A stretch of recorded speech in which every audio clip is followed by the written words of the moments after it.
Olá, senhores. Bora aí para mais uma questão de eletrodinâmica. Olha só, o esquema a seguir representa uma ponte de Winston em equilíbrio. O que a ponte de Winston em equilíbrio significa para nós mesmo?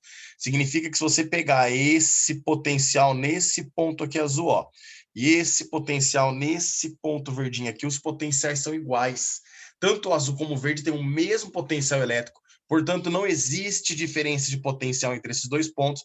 E qualquer coisa que você ligue aqui, ó, a corrente nele vai ser zero. Você pode ligar um resistor, uma lâmpada, um amperímetro, um voltímetro, um galvanômetro, ou colocar um fio. O fio não funciona, não circula a corrente, então você pode esquecer, tá? Esse fiozinho aqui do meio. Isso significa, senhores, que nós sabemos que dessa forma, a corrente que sai aqui do nosso maior potencial do nosso gerador, ó, ele vai chegar nesse primeiro nó e vai se dividir. Então, essa corrente I, ela vai se dividir.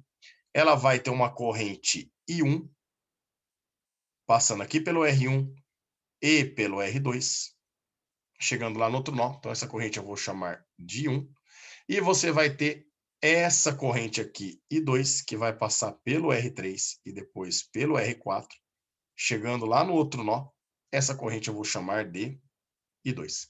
Essas duas correntes se unem, e aí, como nós sabemos, a soma das correntes que chegam ao nó é sempre igual à soma das correntes que saem desse nó. Então, elas voltam a ser a corrente I total, que volta para o nosso gerador, fechando assim o nosso circuito.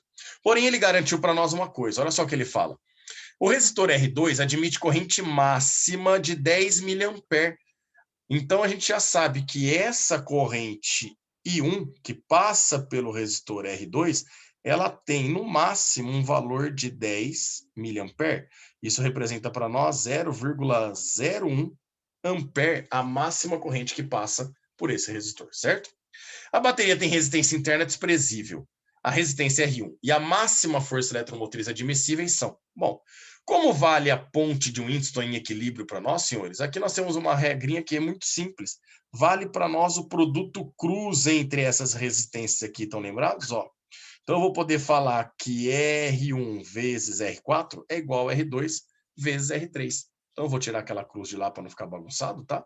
Mas vale o produto cruz, ó. Nós podemos falar que R1 vezes R4 tem que ter a mesma intensidade que R2 vezes R3. Isso daqui é uma das condições para uma ponte de Winston em equilíbrio para nós, né? A gente percebe que toda vez que ela está em equilíbrio, essa relação é válida para nós.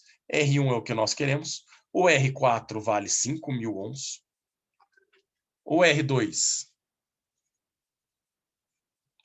vale 500 e o R3 vale 1.000 ohms. Então aqui a gente pode cortar esses três zerinhos, e aí o 5 passa dividindo 500, a gente descobre que essa resistência ela vale 100 ohms. Dessa forma, meninos, já dá para jogar algumas alternativas fora, né? Querem ver? A resistência R1 tem que ser 100 ohms, então não pode ser A, não pode ser a C e não pode ser a E, né? Você já ficaria entre duas alternativas apenas. Agora, olha que bacana. Nós percebemos que o potencial X, olha cá, o potencial X é o potencial que está ligado diretamente lá na maior placa do nosso gerador.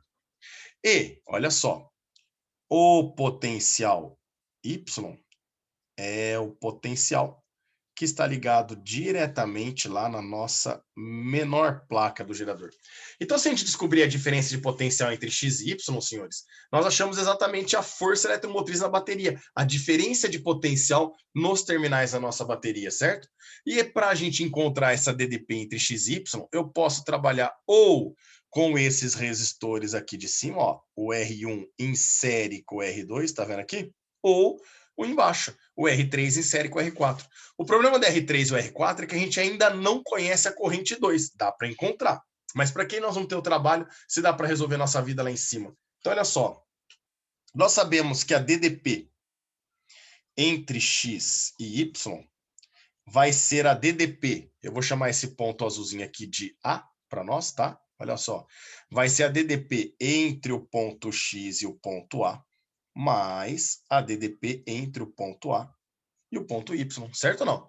Nós sabemos que a diferença de potencial entre esses dois pontos aqui, ó, é a DDP entre esses dois primeiros pontos, X e A, mais a DDP entre A e Y, até chegar no XY. Essa DDP entre X e Y nada mais é que a força eletromotriz da bateria.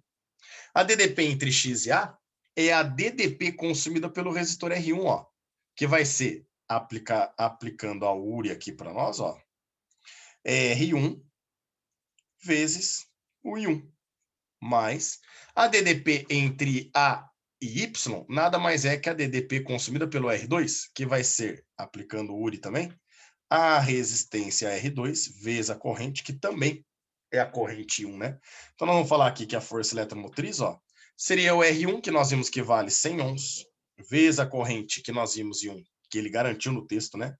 Que vale 0,01 ampere, mais a R2, que vale 500 ohms, vezes a corrente I1, que vale 0,01 ampere. Ô, Peu, eu não podia ter achado o R equivalente já multiplicado direto? Com certeza. É tirar o I em evidência aí e somar o 100 com o 500. A conta acaba sendo a mesma, tá?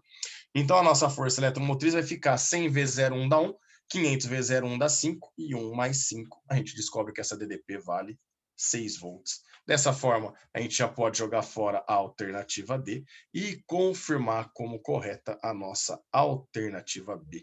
Fechou, senhores? Grande abraço a todos e até mais.